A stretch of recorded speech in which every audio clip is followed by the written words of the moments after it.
views. Right. Yeah, we've got to change a scene and change a view and stuff on the video. Welcome to Fieros Reborn. Okay, I've got a new backdrop for the show. Right, and it's a Ganesh thing. I call it Ganesh. I know, you know, it's supposed to be called Ganesha, maybe. I don't know, but I call it Ganesh because that is what I was learned, and that's what I will say. So I call it Ganesh. So I'm going to put up our backdrop now. True to the spirit of this show, which is its homemade quality, because it is being made at home, and it's terribly low budget, as in zero budget production values. No one can come in through the door while I'm doing this video now. Okay, so I got my phone back from the phone fixing place, which means you are now being beamed. I'm being beamed to you by full HD camera-ness. Oh bloody hell, it doesn't really work, does it? Well, good enough. It cuts out some of the clutter in this crap hole of a room. Fucking hell. Do you know what? Putting this backdrop up and trying to find a good angle for the camera has just made me realise how grim this room is in terms of mess. Let's have a look. Hey, that's pretty good. That's pretty good. Okay. Showtime. I have no idea what you can see, but I presume you can see me. Right, I'm going to do a little bit. It's weird because normally I'm facing there, so I'm feeling like I should be facing there. But I'm facing you now. Hello. Right, so I'm going to do a little bit of show time, story time. Show and tell first. So this is a piece of work, new piece of work that I did over the last 2 days. Started it yesterday at like 12 o'clock in the afternoon. And then carried on until like midnight or past midnight. So I did around 12 hours of work on it. And yeah. It's pretty cool, I think. But where can we put that? Nowhere. Over there. I don't know how to tell my mum just how messy this place is. It's like she doesn't even see it as mess. It's like, look how much shit there is in here. How do you not see the shit in here? How do you tune the shit out? It's unbelievable. Like, I come in here and I'm just like, this is a fucking mess. If this was my room only, I would just gut everything off these walls. I'd get rid of all this crap in here. I'd get rid of all this crap over here. And it'd be done.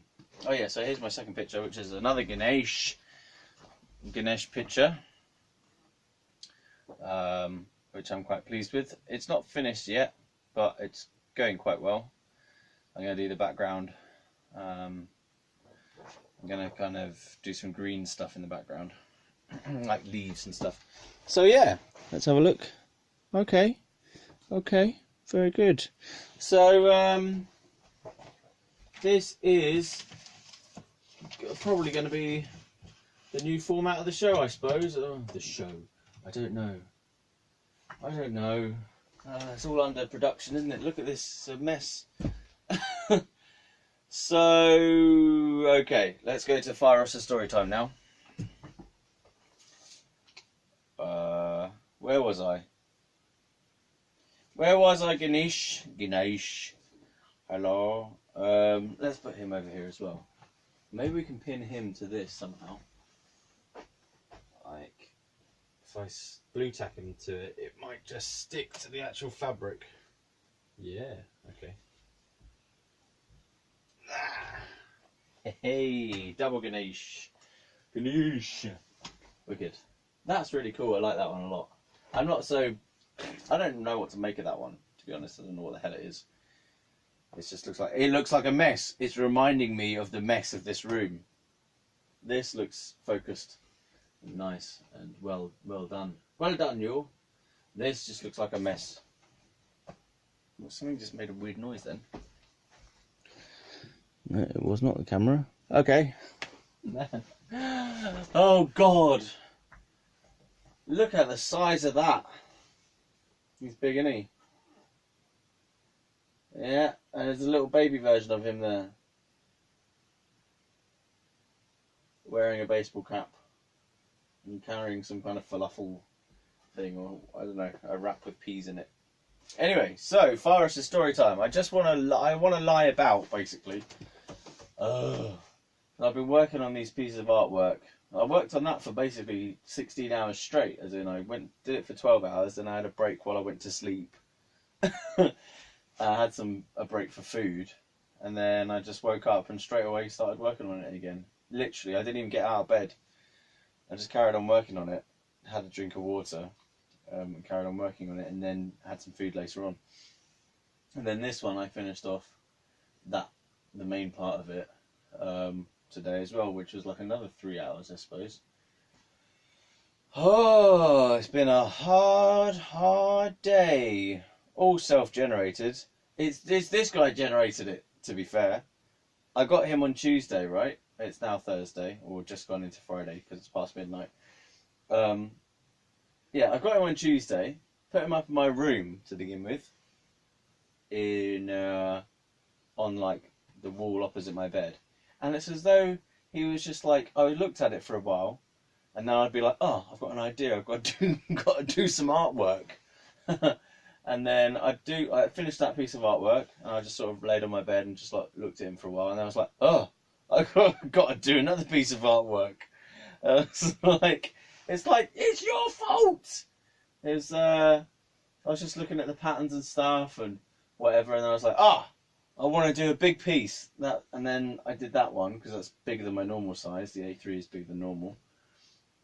And then I suppose I was looking at him again, and I was like, I've already started a piece of Ganesha, I need to finish that. So yeah, I defer all decision making to the Ganesh now. I feel like he was urging me to make a business plan earlier on when I first got him. And I tried to do a bit of business planning in my little business plan journal, but I'm still not quite ready for doing proper business planning. Something still feels a bit blocked or heavy about that, so I'm giving that a rest. I'm sure it'll come back again, but he's sort of still, something about this deity, you know, he's saying, his purpose is to remove obstacles, isn't it? Let's look it up on the internet over here, my normal place. Now you get to see, it's like looking behind the scenes, isn't it? Behind the scenes, or to the side of the scenes. So this is what I'd normally do. Sit here like this. Ganesh. Get the side view now. Ganesh Chaturthi, right? Ganesh Chaturthi, also known, if I'm saying this wrong, I probably am, also known as Vinayaka Chaturthi or Vinayaka Chaviti, is a Hindu festival. Oh, bloody hell. That's not what I wanted. Right. Ganesha. Ganesh. Just press the listen button. Ganesha.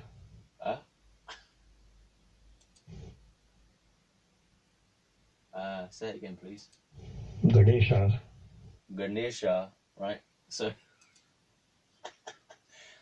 Ganesha, also known as Ganapati, Vinayaka, Pilayar, Vinayak, is one of the best known and most worshipped deities in the Hindu pantheon. Marvelous.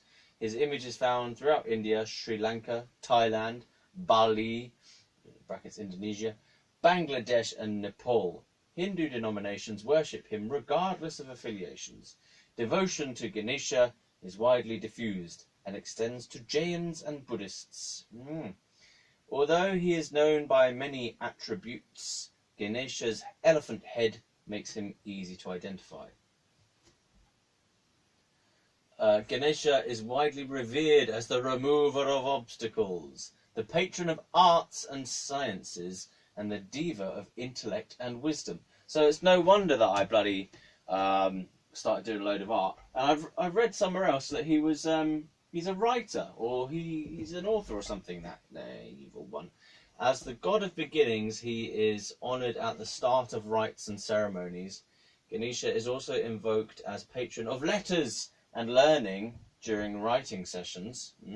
Several texts relate mythological anecdotes associated with his birth and exploits and explain his distinct iconography. So, removal of obstacles, yes. Ganesha, the Lord of Obstacles, both of material and spiritual order. He is popularly worshipped as a remover of obstacles, though traditionally he also places obstacles in the path of those who need to be checked. Have an obstacle. Hold on a moment. Paul Courtwright says that Ganesha's dharma and his raison d'etre is to create and remove obstacles. Create and remove. Krishan notes that some of Ganesha's names reflect shadings of multiple roles that have evolved over time. So he's also considered to be the Lord of Letters and Learning. Intelligence, wisdom, and intellect. Son of Gan. Right? So he's apparently clever. He loves cleverness and intelligence. So... okay, good. Also it says, according to Kundalini Yoga, Ganesha resides in the first chakra called Muladhara. Oh, bloody hell, I'm not going to say these words correctly. Well, whatever. Right, so remover of obstacles, eh? Now, one of my main obstacles in material life is I don't have a job, and I don't have any money. Hardly any money. And I definitely don't have a job, and I don't earn any money from the things that I do. And this has been a major source of annoyance for me for over the last 5 years, because neither do I have the emotional feeling of ability to have a normal job, and neither do I have the emotional ability to promote myself with my independent arts. So you, Ganesha, lover of intellect and wisdom, remover of obstacles, since you have created this obstacle for me, please remove it. The obstacle is the unwillingness to have a job.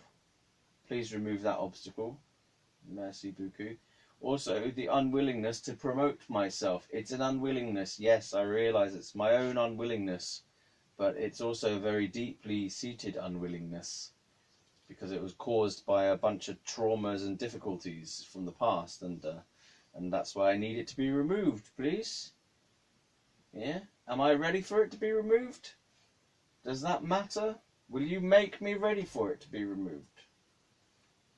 Will you help me? Or better idea, will you just do it? Remove all obstacles to goodness in my life, as many as you can, and don't create any more ones for the moment, please. I've had enough. Unless this is the one that you've created. Whatever, let's remove it now, please. I can see you're listening to me. Thank you. Very good. Thank you. I do appreciate that. Yeah. Yes. Thank you. Alright, well, I seem to have got a bit of resonation from him there. He seems happy to remove some of those obstacles. But part of it as well is that I'm not even sure that I want the obstacles removed, you know. Part of me is actually saying, oh, do I really want to actually push things out and start being more widely recognised? Do I really want all this excess money that I will then spend on stupid shit? You know, I don't even know if I want to have my obstacles removed, really. But his little hand there, maybe you can't see it, but his little hand, right, seems to be pushing me at the moment. He made me do all these artworks all day. I just looked at him and was like, oh God, okay, alright, I'll do it, fucking hell. Yeah, okay. So, but also, I think I need to know how to rest, because I finished today and I just feel knackered. And I don't think that's so good. You know, I've worked really hard and I've accomplished a lot, I suppose. I'm not too keen on that one, but that one I'm very pleased with. Yeah, but I'm knackered. Like, oh, I'd rather not have done that, actually. I even looked up while I was doing this stuff halfway through, and I looked up at it and was like, "You're a fucking slave driver, you are. You're a slave driver.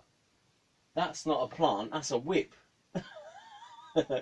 That's just a whip all coiled up in there, and it's going to whoosh, like that. And he's got an axe ready to chop your head off if you don't do the if you don't do the work. Do the work. No, I don't want to do it. Do the work. No. Right. Yeah. Okay. So I've got to do Fieros' story time now as well, haven't I? If I want to check how long the video's going on, I have to go round and actually look at the thing. I'm going to do it anyway. Because this goes on for an hour, mate. 15 minutes. Okay. Or maybe we'll do a short one today, because I just want to have a beer, even though I don't have any beer. I want to have a wine. Stop whining. Okay. This could just be more about him, really. Let's just talk about him. Ganesha story time. With me, Fieros Reborn. No, let's not do that. Okay, so... Right, where did I get to yesterday? Well, so I was in Ward 10. Yes, I am wearing the same T-shirt I wore yesterday, by the way, because I haven't gone anywhere. I just looked up at him and stayed in bed. I wore this to bed because I just fell asleep after doing my last video, and then the only reason I put trousers on to begin with was because my phone arrived in the post and I had to go downstairs. I did all this artwork with my butt out and my willy out. It's true, it's true. It's so true. That one I had trousers on for by that point. But yeah, I did a lot of that. Semi-nude, would you believe? I'm sure you would. So, oh God. Oh yeah, so, alright, so I was telling the story of how I was in Ward 10, the psychiatric ward. It all makes sense now, doesn't it? The way I am makes sense if you think, oh yeah, he was in a psychiatric ward. That makes sense. You know, why isn't he there now? Right. How did he get let out, you know? Oh man. Right, come on, let's focus. Come on, Ganesha, help me out. Remove the obstacle. Tell me the story. Okay, so I was telling you about the smoking room. Ah! Hemrag. Hemrag.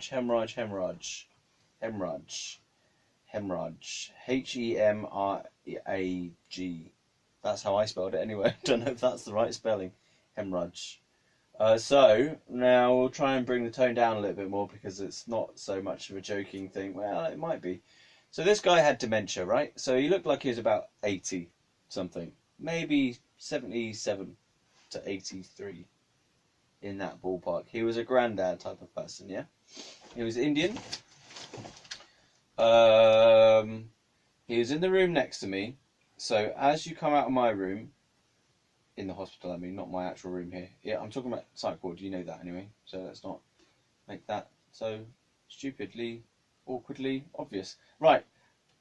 So if you came out of my room in the psych ward, you turned right, he was the next room on the right. Okay, so you come out of my room, there's Hemrag's room. So he's an older Indian guy, as I say, about age of 77 to 83 roughly. He wasn't like really old, like I didn't get the sense that he was really old, but he was, so he wasn't like 90 kind of, or wasn't like that old, but he was I'd say, yeah, about 77 to 83, that kind of age. And okay, so he had dementia of some kind. I don't know exactly what. And so he was an interesting person. Oh God. What can I say about him to begin with? So he would, I mean, it's going to sound funny, the way that I speak about him, because it was kind of funny, but also kind of sad and tragic because he had dementia, right? So he had no real control over his behaviour. He wasn't coherent as to what he was saying and why he was saying it. Yeah, but like, however, some of the things he was saying and the way he kept repeating it was quite funny after a while. Then it got annoying. Then it got funny again. Then it was tragic. Yeah. So, all right. So he used to say, "Get up in the morning, do yoga." And he sort of tried to take me under his wing in a way, which is strange and bizarre, because he still maintained a kind of granddaddy type of approach. Like he was a granddad and I was younger, so I was like 21 or 22 at that time, and he sort of seemed to be trying to help me in a way, in a role of granddad, and he was saying, "What you need to do, you need to get up first thing in the morning, do yoga, and then eat grapes, and then he would just like say it again, get up first thing in the morning, do yoga, eat grapes." And poor guy, he had like a dribble. He had like a dribble where he was like constantly dribbling, so he had this little kind of handkerchief, and he'd like be going shh, like, all the time, and he'd be just like have this little bit of drool in his mouth, virtually constantly. Get up in the morning, do yoga, and he did some kind of yoga thing in the morning. I don't know exactly what it was, some kind of stretching thing in the morning, and he would eat grapes in the morning as well. And then so he tried to get me in to show me some yoga or something, which I didn't end up doing, but yeah. And then other stories about him were, so we all had like meals together in the dining room area. So we had breakfast, lunch, and dinner all at the same time. And I think we had dinner brought to us. No, we didn't have dinner brought to us. He might have had his dinner brought to him, I'm not sure. But he had this story that was ongoing that he hadn't been fed, which was ridiculous. So the first time I saw him eating his dinner, he's like, "I have not been fed for 18 hours, right? I can't believe it. I come here. That's the first time I've eaten for 18 hours. First time eaten. I don't know what they're doing. I have not eaten for 18 whole hours, eh? It's the first time I've eaten. I can't believe it. What is this place? I've not eaten for 18 hours. Right? And there he is eating his dinner. Then next time, it'll be lunchtime. The next day, and he'll be like, "I can't believe it. I've not eaten for 24 hours now. They're trying to starve me. I haven't eaten for 24 hours now. It's so stupid." And then they come to dinner, and it'd be like, "I can't believe it. They haven't given me no food. I haven't eaten for 36 hours. 36 hours! I can't believe it. What are they trying to do to me? Trying to starve me." Literally, and then it'd be the next day, it'd be like breakfast. He'd be like, "I can't believe it. I haven't eaten nothing for 48 hours. They're trying to starve me. I can't believe it. What are they doing here? It's the first time I've eaten.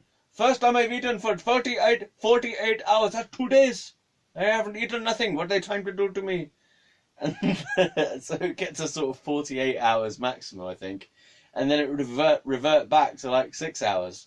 It's really weird. And every time he was eating, it's like, "They haven't given me no food." And I'm thinking, dude, you got given food like 3 hours ago. And last time you were eating food, you were complaining you hadn't got even food. You haven't eaten food. It was quite funny. Oh dear. But also kind of tragic, because if he believes that, he's going through he's kind of constantly going through this drama of feeling like he's being starved, which is no nice place to be. But from the outside, it's really funny. You're like, dude, you totally did eat already. Last time you were whining about it, it was like 3 hours ago, where you got given food, or 4 hours ago. "No, I have not been eaten, nothing. I have not given no food for 12 hours, 24 hours, 36 hours, 48 hours. funny. Yeah, so he thought he was being starved, even though he was eating 3 meals a day.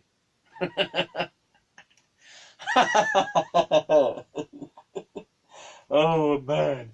Okay, so he had that, yeah. So that was one thing that was a sort of thing that he did, which is nice. But horrible from his point of view. Yeah, okay, fine. I mean, I'm gonna have to try and I don't want to. I'm gonna sound like a right dick, basically, because I'm gonna be making fun out of all these people who have mental health problems. But fuck's sake, you know, I had to make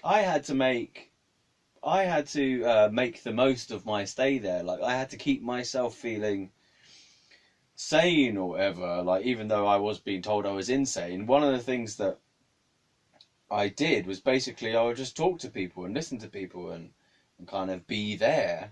And it was a very rich experience. So, like, there is a big...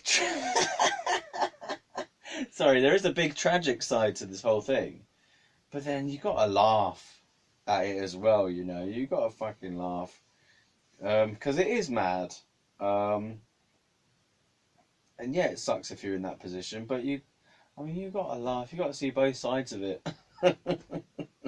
Okay, so then another thing that he would do was, I said he was kind of in a granddad role. He was trying to be a granddad to me somehow, like sort of. I think he sort of wanted to take care of me in some way, at any time, like whether it was giving me guidance to do yoga or imparting some story or something, right? And so one of these ones was, oh man. So I went onto there's like this little kind of keyboard thing. It was like a keyboard organ type of thing in the corner of the dining room. Ward 10 was a bit shit with regard to recreational stuff. Like, I'll just describe a bit to you now. So in the dining room, you had like your sort of kitchen part where the kitchen ladies brought the food and stuff and served the food and everything. And then you had this kind of dining room, which was tables and chairs. And then, like, on like a wall, they had like maybe some shelves, I think, with some games. Crappy games, like Jenga. Not that Jenga's a crappy game, but I mean the selection was pretty poor. They had Jenga, maybe a puzzle, or a few puzzles or something.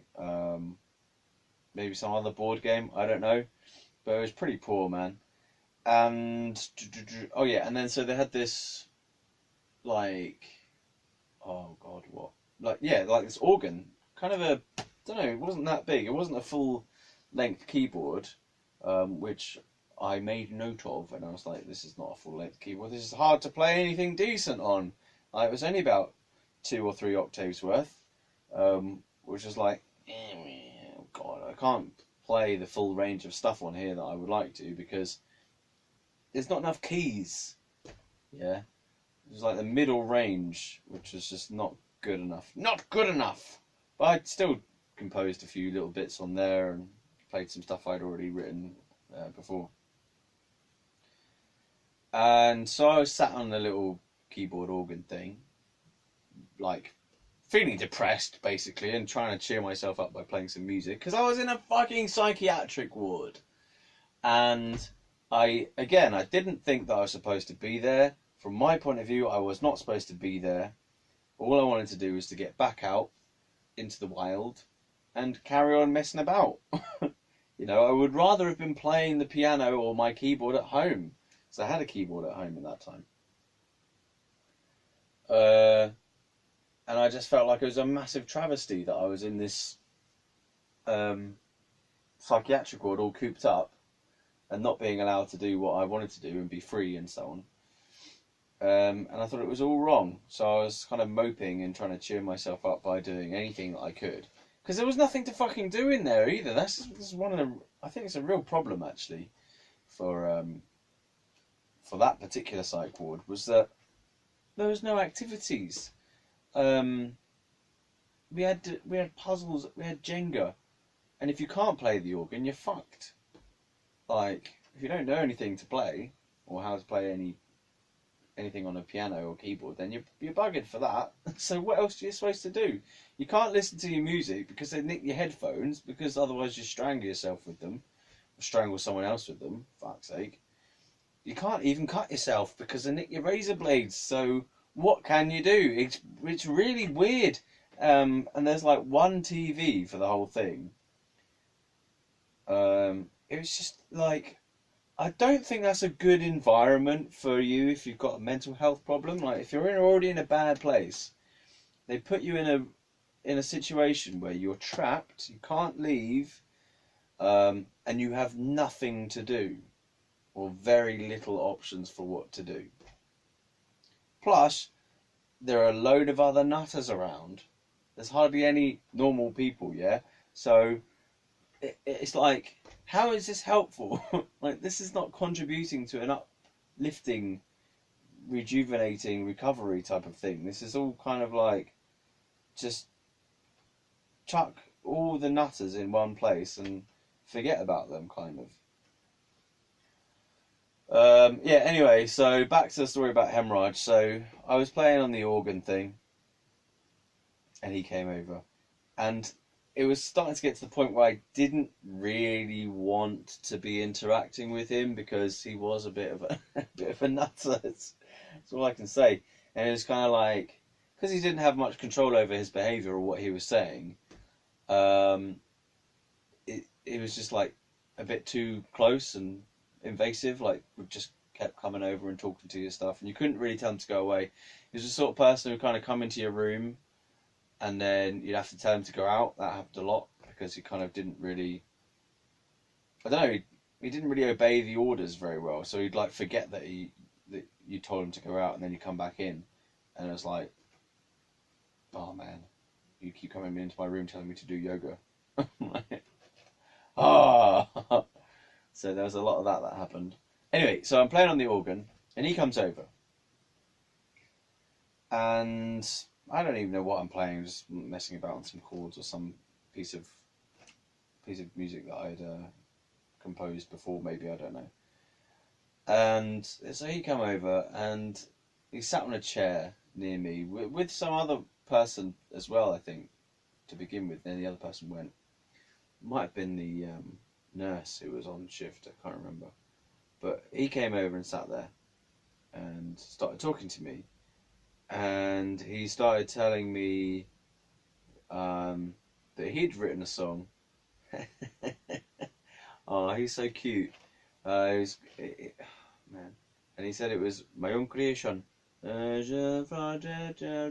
own creation, yeah. I wrote this song, you know. 60 years ago, I wrote my song. My own creation, yeah. I wrote it. It's my own song, yeah. Oh, I wrote it myself, yeah. Long time ago, 60 years. My own song, my own creation. 60 years it was, yeah. My own creation. Mopping his dribble off his lip. I can't remember the words. He had kind of got words to it, but it was like my own creation. 60 years ago, I wrote it myself. Yeah, used to sing myself. My own creation. Yeah, it was bizarre because he just kept repeating the same thing, doing a little bit of the song, and I'm thinking, would you just fucking shut up and sing the actual song? Like, if you're gonna tell me the song, stop telling me how long ago you wrote it. It's your own creation, whatever. Just sing the stupid fucking song. We can be done with it. My own creation. 60 years ago, I wrote it myself. Yeah, my own creation.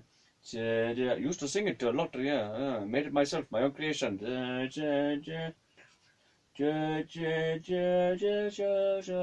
You play it now. It's like, you played, we played, we do it together. My own creation. Oh dear.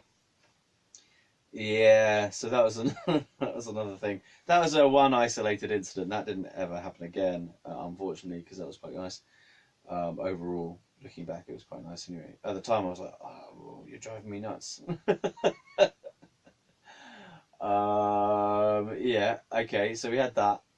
And then, so he went through a little phase where he, so funny, he thought I was his grandson, like his real grandson, which I thought, how are you getting that? You know, look at my skin, look at your skin. Does it look like we're biological relatives right now? Yeah, and so he went through a kind of delusional phase where he like literally believed me to be his grandson. And so so he came in, and I must have been playing on the organ again or something, or sitting about playing Jenga. I don't know what the hell I was doing particularly, but he came in, my grandson, oh, nice to see you, so good to see you, oh, my grandson, hello, come, well, let's play a song, my own creation, my grandson, and he would go and like tell people that I was his grandson. Oh, come speak with my grandson, here's my grandson. I'd be like, oh man, I'm not. I kind of played along with it to begin with, because it's like, what am I going to do with this? My own creation. Oh, fuck's sake. Okay. And then, right, and so this went on for a couple of days. It was like, every time he saw me, he'd be like, my grandson, oh, very good to see you, my grandson, oh, come here. Right? This is all true. So the accents, okay, this is just me telling you his voice. This is kind of his voice. My grandson, come here. Oh, good to see you. Where have you been? You're looking good. Well, you're looking well. You're looking young. My grandson. And then like he'd go away, and then I'd like see him a few hours later, and he'd be like in his room, and I'd walk past, and he'd be like, "Get up, morning, do yoga, eat grapes." Right. Oh, okay. And then so you see him in the dining room, and he'd be like, I haven't eaten for 24 days now. Like, Hemrag, you just had lunch a minute ago. They're trying to starve me. 48 hours. Right. And then playing on the organ. My own creation. 60 years I wrote it myself. Na, na, na, na, na. My own creation. And then, like the next day, or two or 3 days went by where it was like, my grandson, where he literally was speaking to me as though I was his grandson. And I was kind of like thinking to myself, well, maybe I am his grandson. You know, I could be in a previous life. I don't know. Maybe I am kind of a spiritual grandson. I don't know. I was trying to play along, or trying to think, oh, maybe he seems to think it is, and maybe in a way I am in the role of grandson. I don't know what. So then, and then he suddenly had a turn. It was like 3 days worth of being his grandson. My grandson, oh, good to see you come. Hello, my grandson, whatever. My own creation. And then, and as I say, it's like 3 kind of days worth of that. And then he suddenly flipped. He turned. He's like, "You're not my grandson." I was like, "Oh my God!" Oh God. He's like, "You're not my grandson." I was like, "Oh man."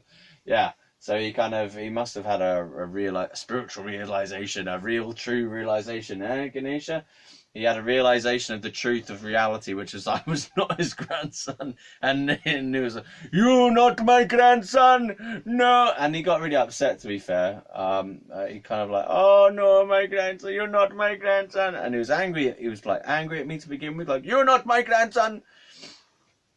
And then he was kind of like, then he got upset because maybe, well, I don't know, because he like was missing his real grandson or something, or maybe just the confusion of it kind of was getting to him, so he was sad.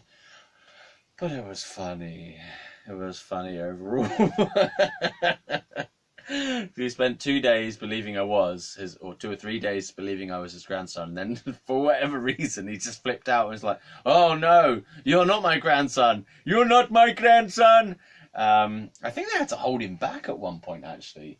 Because they're like, he's getting quite hysterical about the fact that I wasn't his grandson. I remember him being kind of ushered out or something, saying like, leave, like the nurses or something were telling him to leave me alone. "You're not my grandson." Yeah. But overall, he was a funny person, from my perspective anyway. So his family came to see him, and I overheard them talking about him. And the nurse, like the sort of nurse workers, whatever you call them, were talking about him to his family. And they were saying like, yeah, he's doing much better now or something, whatever. But I just remember thinking that he was probably going to die with that condition, because obviously that's not going to go any better, really, is it? So I was thinking, oh, that's really sad, because and for the family as well, like, and why is he there? You know, I didn't know what exactly the circumstances were that he had brought him to that hospital, because you can't get any sense out of him. It might have been like, for example, my granddad, when he had dementia, he occasionally got aggressive with people because of the whole confusion aspect. You get aggressive, I think, when you are losing control and you don't understand what's happening and why, and you believe that one thing is true, or you have like this kind of interpretation that someone is trying to harm you, or that they are someone else, like the grandson thing, whatever. So my granddad freaked out and got aggressive on occasion, which on one of them he was taken to hospital or something. I think he might have even had a stroke that time or something. I don't know. But yeah, so it kind of feels similar to that. So something must have happened. There must have been an inciting incident for Hemrag to have been taken to the psychiatric ward, put in the psychiatric ward. Yeah, but I don't know what it was. And then I'm not sure, but I think that he was still there when I left, because I escaped, which we will get onto at the right time. Okay, so that's Hemrag and my dealings with him. So you can just imagine him sort of in the background as someone who you occasionally have random interactions with that make absolutely no sense, that are quite amusing and a little bit tragic as well. So he just kind of walk past his room and he'll be doing yoga or eating grapes, I don't know, and mopping up the dribble off his face. That was quite sad. When you see someone who's got like constantly drooling, I find that quite sad and tragic. I don't know why specifically that is. I find that more tragic than the nonsense that he's saying. I don't know. Yeah, okay. And then, so there was another person as well. Let's just check the time, because I don't want to start a story and not have enough time for it. Okay, might not have enough time for this one. Okay, so I think I'll just leave it as that. Leave it at that. Leave it as that, whatever. Yeah, because that's quite good. Little nugget of story there, the Hemrag days. So maybe I'll give each character, each person, a full rendition in story, because I feel like it's important to tell each person's story who was in there, because each person was unique and each person was suffering in their own way. And also from my my experience, I was paying attention, like, you know, I was observant, I was watching, I was being there, I was listening. And there's something about those experiences for me in my life that were really rich. Even though it's all about natters, tragedy, people who are suffering, still, like, the people who I met in there, never met anyone else like them. You know, so off the wall and bizarre and kooky and unique. Unique is a good word. Every person was completely unique. You know, because no one in there was like living a normal life by that point anyway, because they're, in some way, their mind had gone right. My brain has been opened and now it's just swirling around in various ways. Yeah, so I really cared in a way. I cared about the people who were there, and I felt like they were part of this whole journey for me. And when I think back through the times when I was actually in the psych ward, the people who I met is one of the richest, most valuable things, or most memorable, most enjoyable parts, I suppose. Or the thing that I took away from it the most was like just all these people who were completely individual, unique people, who were going through pretty shit times. And it's like amazingly funny, a lot of it as well. And some of it's really tragic too. So yeah, anyway, that was Hemrag for today. Can I try and involve myself in a bit more? So, no, I mean, I was more in the role of observer with regard to Hemrag. I mean, I don't remember what I said particularly. I mean, I remember telling him to sort of get out of my room if he popped his head in there, and tried to come in and tell me to do yoga again. Fucking hell. Yeah. I think he was someone who used to talk to himself as well. I believe he used to say stuff. He just used to start talking. There were people who were like that. There was someone like that in Ward 12 who was just like constantly saying stuff or shouting. There's a person who was always shouting. Oh man. Yeah. So, oh god. So yeah, I remember asking him to be quiet because he got up really fucking early as well. He got up at like 7 a.m. 6 a.m. Hemrag would get up and you're like, do your fucking yoga and start talking. Oh man, you know, and he was in the room next to me, so he'd be waking me up really early while he's doing his damn yoga and talking, chatting shit. So, okay, maybe I'll do a little bit more on him next time. I don't know. But there we go. That's Fieros' story time for today. Thanks for being here, and thank you to Ganesh for removing various obstacles. And I like this one. That one's really cool. Yeah. Oops. And I will talk to you next time. Thanks for watching. Ta-ra.